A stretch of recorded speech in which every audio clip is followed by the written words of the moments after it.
Bismillahirrahmanirrahim. Rabbi syrah li sadri wa yassir li amri wa hlul 'uqdatam min lisani yafqahu qawli. Allahumma shalli wa sallim ala habibika Mustafa sayyidina Muhammadin wa ala alihi wa sahbihi asma'in nama ba'du. Yang sangat saya hormati Ketua Yayasan Badam Wakaf Habib Hasan Al-Munawwar. Juga di sini ada Bapak Rektor Pak Bejo, ada Direktur RSI Bapak Masyudi, para pembantu rektor, para dekan, semua yang hadir saya hormati. Ini karena acara kampus, acara rileks, saya akan menyampaikan kajian ilmiah secara rileks bahwa ini meringati tahun baru itu jelas salah ini. Ini bukan tahun baru ini, tahun terakhir. Karena ini tanggal 29 ya. 29. Jadi ini meringati akhir tahun. Tapi karena rektornya itu orang bejo, dalah itu enggak ada yang nyoal kesalahannya. Jadi ini orang pinter sama orang bejo itu hebat orang bejo. Saya ini orang pinter, maka tahu kalau ini itu akhir tahun, bukan awal tahun. Tapi saya ada orang bejo, pinter saya tidak terekspos, sehingga orang tetap saja bilang ini peringatan awal apa? Tahun. Jadi menang orang bejo gitu. Ini akhir tahun apa awal tahun? Hari ini akhir tahun, berarti ini peringatan apa? Akhir tahun. Hanya orang bejo yang kesalahannya tidak dikoreksi. Jadi ini alhamdulillah. Jadi ya, tapi ini kesalahan yang tidak maksiat, insya Allah dimaafkan Allah Subhanahu Wa Taala. Ini karena kesalahan itu ada dua, ada kesalahan yang maksiat, ada kesalahan yang tidak maksiat. Saya punya komitmen terhadap agama ini, baik tadi yang dikatakan Pak Rektor, ada unsur ulama, ada unsur habaib, ada unsur pengusaha, ada unsur birokrat. Di antara kenangan-kenangan saya dari Syekhina guru kita bersama Kiai Haji Maimun Zubair, beliau itu sering dawuh, sering ngendikan, dan itu saya sampaikan juga ketika 7 hari wafatnya Agus Robah, cucu Mbah Maimun, putra Agus Subah. Di antara yang beliau katakan itu adalah sok hak agama itu sing nggawa pegawai negeri. Itu berkali-kali beliau ngendikan gitu. Ya saya agak bantah. Lah kalau santri bah, ya santri karuan mesti nggawa agama, tapi sok ben sing nggawa pegawai negeri. Setelah saya jadi kiai dan penelitian, saya itu berkali-kali didatangi dokter, tentara, juga polisi. Mereka sering bilang gini, Gus saya ini dokter negeri. Saya ke NTT, ke Papua, karena saya muslim, berkebutuhan Islam, maka dibikinkan musola, dibikinkan masjid. Kalau kiai tidak bisa, bikin sendiri urunan, mau narik siapa gitu. Mau narik tarikan di jalan yang mau nyumbang siapa. Tapi kalau kebutuhan negara, karena tugas negara, ya difasilitasi negara dan tidak dianggap misionaris karena negara. Begitu juga di beberapa negara yang non muslim kayak di Argentina, di Venezuela, itu ada masjid, ada kajian Islam ya karena duta besar, dan itu aparat negara. Disinilah kearifan para ulama berkoalisi dengan umarok dengan makna yang positif, bahwa agama ini harus ditopang umarok, sistem negara. Tentu di situ ada tentara, ada polisi, ada macam-macam. Kita sebagai kiai juga enggak berdaya di depan para bandar narkoba apa-apa kalau enggak ada BNN. Kita mau apa dengan korupsi kalau enggak ada KPK. Sehingga kearifan para guru-guru kita, mulai Mbah Maimun, bapak saya sendiri, NU, Muhammadiyah, semua ormas-ormas Islam itu pasti maulah kerjasama. Karena kita siapa ya? Kalau enggak kerjasama. Dan di antara pesan Rasulullah SAW adalah yaduwahi ma'al jamaah. Jadi apa ya, kebersamaan itu sudah berkah. Fa inna yadallahi ma'al jamaah. Jadi berkah. Lalu kenapa saya kalau ngaji bawa kitab? Ini agak sebetulnya itu lazim. Lazim itu suatu yang harus. Tapi karena kelamaan mubalek itu tidak pakai kitab. Seakan-akan bawa kitab itu yang aneh. Sebenarnya aneh mereka. Karena begini logika simpelnya ya. Umat Nabi ini berhak dapat apa coba? Berhak dapat warisan yang paling luhur, paling hebat, paling jernih. Apa itu Quran dan hadis? Pertanyaannya, siapa yang paling punya hak otoritatif untuk menerangkan Quran hadis? Ulama. Ulama yang mana? Ya yang kapabel, yang sudah diakui dunia, kayak Imam Ghazali, Imam Bukhari, Imam Syafi'i. Artinya kalau kita tidak pakai materi, itu ulama mendapat pikiran kita, bukan mendapat pikiran mereka. Saya ulang lagi, kalau kita tidak pakai materi yang otentik, yang orisinal, umat ini mendapat pikiran kita, bukan pikiran mereka. Maka saya berusaha supaya teman-teman atau semua umat Islam dapat pikiran-pikirannya Imam Ghazali, pikiran-pikiran Imam Bukhari, pikiran-pikiran Abdul Qasim Al-Junaidi, kejernian-kejernian Abu Yazid Al-Bustami. Kejernian itu diantaranya adalah misalnya makalah yang menurut saya itu makalah yang super. Jadi untuk ngadepi krisis karena COVID atau karena apalah, itu lama dulu sederhana sekali. Beliau-beliau punya rumus yang mungkin jarang didengungkan orang, tapi saya akan kampanye rumus ini. Al-istighna, hakikatul istighna, itu adalah al-istighna anis syai' labihi. Jadi pemenuhan kebutuhan yang sebenarnya adalah kita berusaha menghindari sebanyak mungkin kebutuhan yang sekunder, yang enggak penting. Bukan memenuhi semua yang kita inginkan. Jadi misalnya begini ya, kalau kita lapar, itu keinginan kita itu makan enak apa asal makan? Tentu jawabannya asal makan yang sehat. Tapi kalau nuruti nafsu kita, makannya yang enak, teman makan ya enak, terus di warung yang favorit.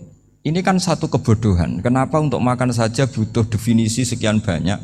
Yang kita harus kecewa, warung favoritnya bisa sudah tutup, atau kita ke sana harus macet, ribet. Yang benar-benar arif dan bijaksana itu adalah al-istighna anisya. Sesuatu yang tidak mendesak itu jangan jadikan kebutuhan. Sehingga kalau kita puasa misalnya, semua makanan itu enak karena kita sangat lapar. Sehingga Abdul Qasim Al-Junaidi ketika ditanya, ma idamu to'am, lauk makanan itu apa? Jawabannya lucu, alju, lapar. Kalau kamu lapar ya semuanya enak. Ini sudah mulai hilang. Kita bilang makan enak itu ya sate, ya gulai, ya pizza yang kita senang. Akhirnya apa? Untuk nikmati nikmatnya Allah itu kita jadi ribet. Apalagi yang orang-orang fasik harus ditemani perempuan yang tidak halal misalnya, atau harus ada ajudan, ribet. Nah pertanyaannya, orang yang ribet sama yang nggak ribet itu pinter mana? Pinter yang nggak ribet. Nah ini kearifan-kearifan yang mulai hilang. Lalu siapa yang bisa mewarisi itu? Ya ulama. Jadi ulama itu cara berpikir sebenarnya simple. Makanya mereka sering kalau tahajud itu, di antara makalah Sayyidina Ali paling terkenal dan yang menjadikan beliau punya derajat yang luar biasa, itu adalah kafani izzan antakuna li robban wa kafani fakhron an akuna laka abdan. Ya Allah, saya ini sudah begitu mulia, begitu terhormat dan sangat-sangat terhormat karena yang menjadi Tuhan itu Engkau. Jadi rumus pertama itu karena menjadi Tuhan itu Engkau. Hanya Tuhan yang abadi, Tuhan yang pertama, hanya Tuhan yang al-awwal. Coba ya Allah, kalau saya ini punya Tuhan Fir'aun, punya Tuhan mati jadi tontonan lagi, itu kerennya di mana coba? Andai kan kita punya Tuhan Fir'aun. Atau punya Tuhan yang asal usulnya manusia, apapun hebatnya manusia itu, kita punya Tuhan manusia itu. Tuhan yang lapar, yang kalau nggak makan mungkin pingsan, mungkin bisa kena COVID, nanti Tuhannya diisolasi, kayak apa? Makanya ketika Tuhan Allah menyindir ketuhanan selain Allah itu, Allah hanya menyindir dengan kalimat sederhana, kana yakulani to'am, yang kamu tuhankan itu masih makan. Artinya kalau nggak makan ya lemes. Jadi lama-lama ada orang gini, alhamdulillah tadi Tuhan mampir ke saya, kelihatannya lapar, setelah tak kasih makan sehat lagi. Susah nggak punya Tuhan yang seperti itu. Beda dengan Tuhan kita, Tuhan yang nggak butuh makan, nggak butuh minum, al-qayyum, zat yang berdiri sendiri tanpa butuh yang lain, al-awwal. Sebelum ada langit bumi sudah ada Tuhan kita yaitu Allah. Bandingkan dengan Tuhan-Tuhan yang dipertuhan yang lain, yang adanya setelah bumi, misalnya Fir'aun dan sebagainya. Sehingga Sayyidina Ali pertama jadi kebanggaan apa? Kafani izzan antakuna li robban. Saya ini keren betul, karena punya Tuhan yaitu Engkau. Tuhan yang lahul asma'ul husna, Tuhan yang semuanya punya kebaikan, punya keabadian, punya keagungan. Terus wa kafani fakhron an akuna laka abdan, dan saya bangga sekali karena saya menjadi hambamu. Kalau saya jadi hambanya Pak Rektor ribet kan, sudah tak hormati ternyata nanti tidak rektor, ya kan ribet kan, terus pokoknya ribet, jadi budaknya manusia itu ribet. Makanya ada seorang wali datang ke temannya yang jadi presiden atau jadi raja. Datang ke situ karena tidak punya uang, mau minta uang karena temannya raja. Setelah sampai sana ternyata temannya ini karena orang soleh pas berdoa, ya Allah saya minta ini, minta ini, minta ini. Terus si wali tadi pulang. Tanya, kenapa kamu pulang? Ternyata dia sama, masih minta-minta kayak saya. Jadi sederhana dia. Sama-sama minta kamu, minta zat yang kamu mintain katanya. Jadi dulu itu orang itu sebegitu dekat dengan Allah. Sehingga si raja ini terus ketemu wali tadi tanya, kenapa kamu menyepelekan saya padahal sekarang saya raja. Terus ditanya sama wali tadi, karena temannya. Kalau kamu di padang pasir tidak bisa minum dan harus minum 1 gelas, dengan ongkos kamu harus mengasihkan semua kerajaan kamu demi minuman itu. Pilih mana, minuman apa tetap jadi raja? Ya saya milih bisa minum. Saya tidak raja tetap hidup, tapi kalau nggak minum mati. Bagaimana Anda bangga dengan satu kerajaan sing la yusawi kak samain, yang tidak sama dengan segelas air. Jadi artinya terus mereka melihat jadi raja itu ya biasa, jadi presiden biasa, jadi rektor biasa. Karena mereka biasa berlogika, hakikatul izzah itu ya at-taqarrub ila Allah, yang benar-benar terhormat itu ya dekat dengan Allah. Begitu seterusnya mereka bikin paradok-paradok yang aneh, tapi itu menjadi pelajaran. Bapak saya Ki Nur Salim itu senang baca anekdot Nasiruddin Koja. Itu kalau bikin orang-orang aneh, itu dia datang ke satu pesta pakai baju lusuh, pakai sarung lusuh atau celana lusuh, sama Sohibul Bait yang punya acara dibiarin. Setelah dibiarin dia pulang pakai jas, pakai dasi, pokoknya keren, dihormatin, pakai alpat, pokoknya dihormatin, silakan. Pas dia disuruh minum, minumannya itu disokkan saja ke sakunya. Jas, kamu harus minum yang banyak karena kamu yang dihormati, bukan saya. Terus makanannya semuanya diletakkan di saku, ada nggak apa? Ayo kamu makan yang banyak. Alpatnya juga gitu, dikasih sate apa? Ayo kamu makan yang banyak. Mereka tidak melihat saya, melihat kamu. Akhirnya orang satu pesta itu istighfar semua, berarti kita ini salah. Terus dia pidato, kenapa kamu ngomong gitu? Tadi saya datang, orangnya sama. Gara-gara beda pakaian, penghormatannya beda. Berarti yang berhak dapat makanan ini jasa ya, bukan saya. Betapa naifnya kita sebagai orang. Ternyata kita masih hormat sesuatu yang seperti itu, yang atribut lah. Jadi orang-orang sufi itu orang yang bisa menertawakan dunia. Akhirnya ya pertama dia dianggap orang gila, masa jas dikasih makan, dikasih minum. Tapi secara fikih dia benar, haram dia makan. Karena pas dia datang dibiarin, setelah pakai jas dikasih makan. Berarti hakikat yang dapat rezeki siapa? Jasnya apa orangnya? Jasnya apa orangnya? Jasnya. Jadi itu orang-orang sufi, kearifan orang-orang dulu itu bisa ngelola hal-hal yang keseharian menjadi luar biasa. Ada seorang wali melihat istrinya makan 1 piring, anaknya makan 1 piring, ditanya, kalian kenyang? Wah kenyang sekali. Melihat anaknya minum kopi 1 cingkir, senang, kalian senang sekali. Wah kalau senang dengan hal-hal yang murah bisa, ngapain harus senang dengan hal-hal yang mewah, bodoh sekali saya. Sehingga terus mereka bisa qanaah. Qanaah itu ya hidup itu simpel, sederhana. Jadi tentu saya tidak akan ngomong yang muluk-muluk, selain itu tidak bidang saya juga apa ya. Kita ini butuh obat di kondisi Covid seperti ini, butuh kesederhanaan, butuh apa ya? Istighna tadi. Kita harus istighna billah an ghairillah. Jadi sudah cukup bahwa Allah ini segalanya. Sehingga tadi saya dengarin himnenya Unisula, yang paling saya kagum adalah dimulai dengan kalimat-kalimat thayyibah.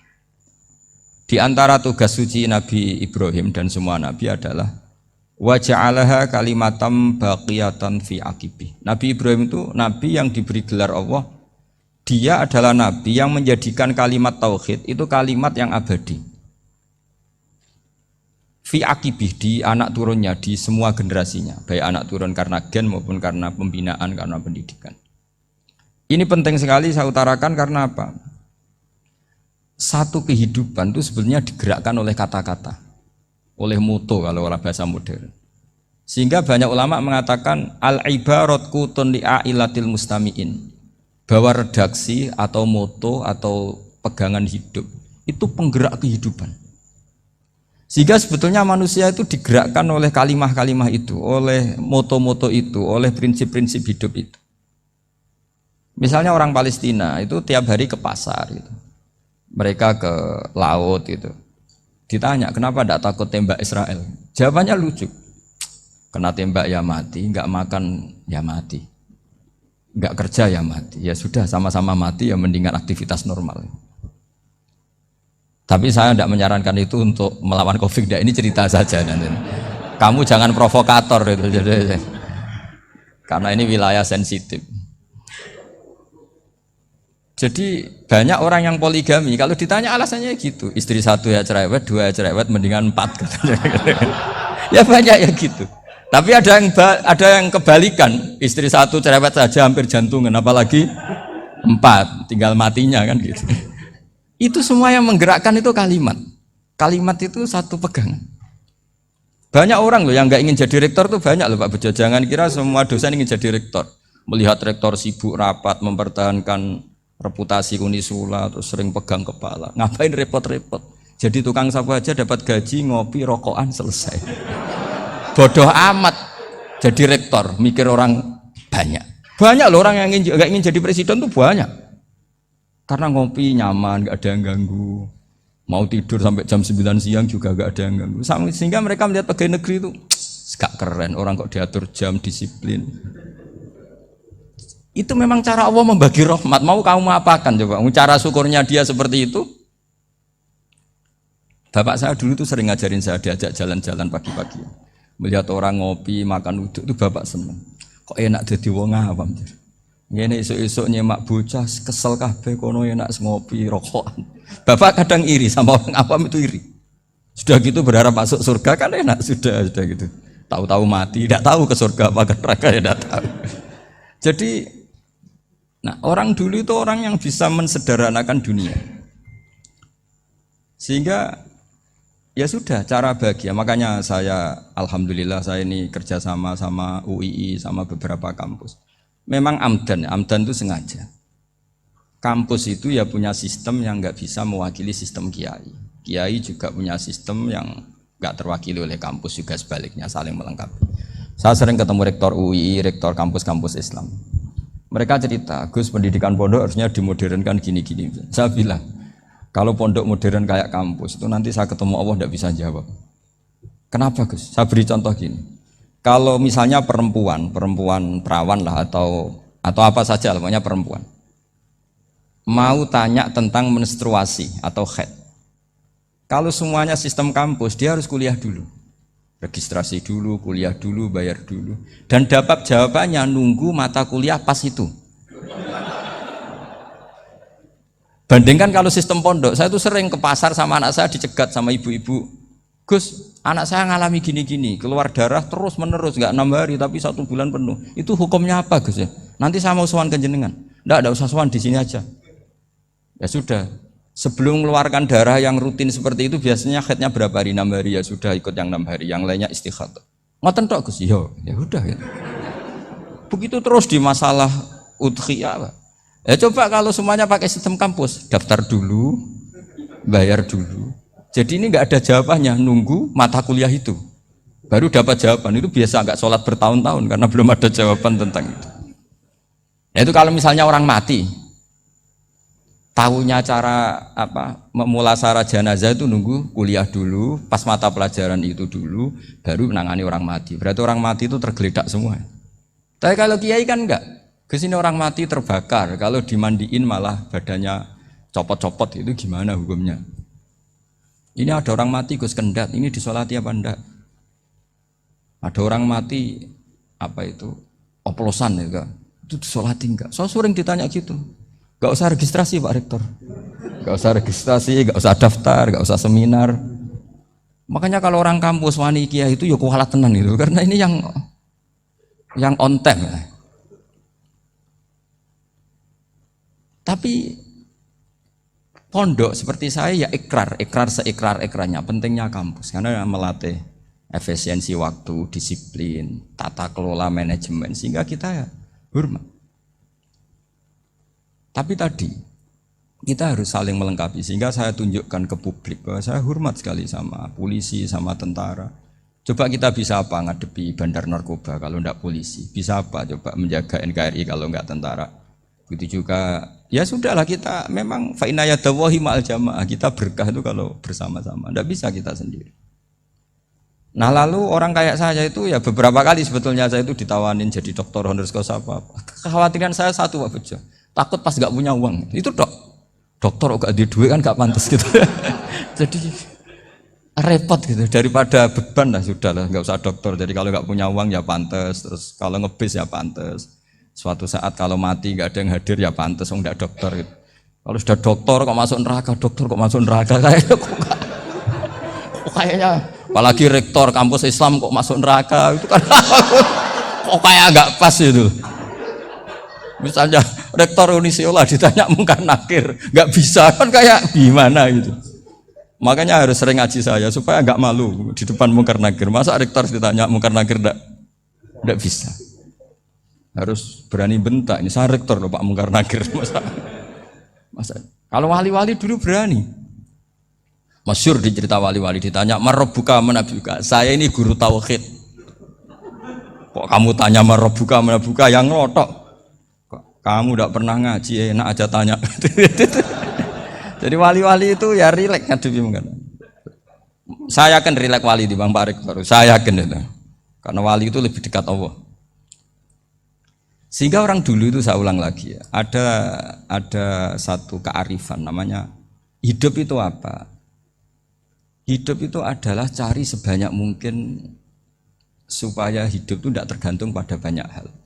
Sehingga misalnya cara berpikir orang-orang modern itu sebenarnya banyak orang-orang ilmuwan yang nggak ngagumi Amerika. Bukan karena angkuh ndak. Untuk mempertahankan kebesaran negara sebesar itu, kebutuhan listriknya besar, kebutuhan tentaranya besar, kebutuhan apa. Sementara negara kayak Venezuela atau Swiss kebutuhannya ada banyak. Pertanyaannya, yang tergantung dengan banyak hal sama yang tidak tergantung banyak hal itu pinter mana? Kalau dibalik pertanyaannya gitu, negara-negara maju itu tidak keren kalau dibalik pertanyaannya. Orang yang untuk mempertahankan eksistensinya banyak, butuh banyak hal dengan yang tidak butuh banyak hal, itu pinter mana? Orang yang bahagianya nunggu jadi dokter, nunggu jadi kiai besar, kiai viral, dengan orang yang bahagia cukup dengan ngopi, itu pinter mana? Tapi kalau dibalik pertanyaannya, orang yang tahunya nikmat hanya kopi dengan nikmat yang banyak, pinter mana? Makanya Mbah Mun tuh kalau guyon itu lucu. Aku iku saake ambek wong desa sing mlebu swarga. Saya dulu eskal mlebu swarga kok disakeni. Akhirnya beliau memberi penjelasan. Wong desa iku roe pakanan enak, iku mau kopi mbek uduk. Lah swarga iku mau nuruti sing dikarepno. Akhirnya semua mangan wis ngopi, nguduk, ngopi, ora roh pakanan liyane ku ora roh. Nasi mandi ya ora roh, pizza ya ora roh apa-apa. Terus saya bilang, wah lah niku nak nganti selera tentang wanita cantik. Iku juga sederhana. Rontok pesek ya wis cantik, rontok ireng ya wis. Apa bidadarinya seperti itu karena saking enggak pengalamannya. Jadi surga itu kan nuruti apa yang diinginkan. Kira-kira keinginan orang kampung kalau di surga itu apa coba? Makanan apa coba? Ya, nah, senangnya ketemel gemblong gitu. Artinya malaikat lebih suka nangani surganya orang-orang kampung timbang Pak Rektor. Ini sudah ribet ini. Makanan apa saja sudah harus dicoba ya. Terus kalau di mall tahu orang macam-macam, seleranya macam-macam pasti itu. Enak mana kalau sampai jadi malaikat pelayan surga? Suka ngelayani orang kampung apa yang orang kota? Orang kampung kan? Jadi ya itu guyon ya, guyon tapi itu menjadi pikiran kita bahwa orang yang banyak kebutuhan itu sebetulnya banyak kebodohannya karena menggantungkan kebahagiaannya dengan banyak hal. Makanya Imam Syafi'i ngendikan istighna itu apa? Al istighna anisya'i. Yang dikatakan kecukupan adalah berusaha sebanyak mungkin banyak hal tidak kamu butuhkan. Bukan memenuhi semua kebutuhan kamu karena nafsu kamu ini tidak ada batasnya gitu. Kalau kamu penuhin nggak akan selesai. Itu ada perempuan yang kurang cantik itu minta doa saya, Gus doain suami saya kaya, terus tak guyonin, terus nggak minta. Kalau suami kamu kaya, yang pertama dirubah itu apa? Rumah Gus, supaya rumah saya bagus. Kedua apa? Mobil, supaya mobil saya bagus. Nanti yang dievaluasi itu kamu. mobil bagus, Alphard, rumah mewah, istrinya kamu, pasti itu dievaluasi. Langsung nggak usah sudah gini aja kan. Jadi pertama yang dievaluasi itu kaya itu, coba kalau suami kaya itu yang dievaluasi pertama rumah ya, rumah ganti, setelah itu apa, mobil. Kira-kira berikutnya akhirnya sudah nggak jadi. Nabi Ibrahim itu pernah minta umur panjang, keren umur panjang. Sama Allah nggak dijawab. Datang orang tua gitu mertamu ke Nabi Ibrahim, terus disuguhi dikasih kurma. Apa itu? Kok kurma apa? Anggur yang sudah matang sekali, sudah dimakan. Setelah dimakan meler keluar lagi, dimakan lagi meler lagi. Terus Nabi Ibrahim masuk lagi ke kamar. Ya Allah, doanya tak cancel. Nanti kalau saya tua kayak itu. Jadi Allah itu gak jawab langsung tapi ngirimkan itu. Akhirnya ya Allah gak jadi. Nanti takut itu. Saya pernah ngalami jadi kiai tadi, ada ibu-ibu ya gak pati cantik lah. Suaminya tuh miskin sekali. Minta doa saya supaya kaya. Bareng tak kasih pertimbangan itu udah gak usah gak jadi. Jadi itu kearifan. Tapi kearifan ini harus kita tanamkan. Saya nggak bisa membayangkan Indonesia yang besar ini, andai kan tidak ada qanaah, nerimo ing pantum. Coba sekarang ada Covid.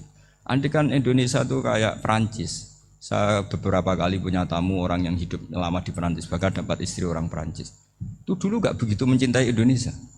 Tapi setelah di Perancis 2 tahun, wah Indonesia hebat. Di Perancis itu kata dia kalau cerita, semua kebutuhan masyarakat itu dibebankan ke negara. Apa saja minta negara, apa saja nyoal negara. Sementara Indonesia, coba kalau Indonesia mengalami seperti ini kok tidak ada qanaah, rimo ing pantum, bisa kios Indonesia.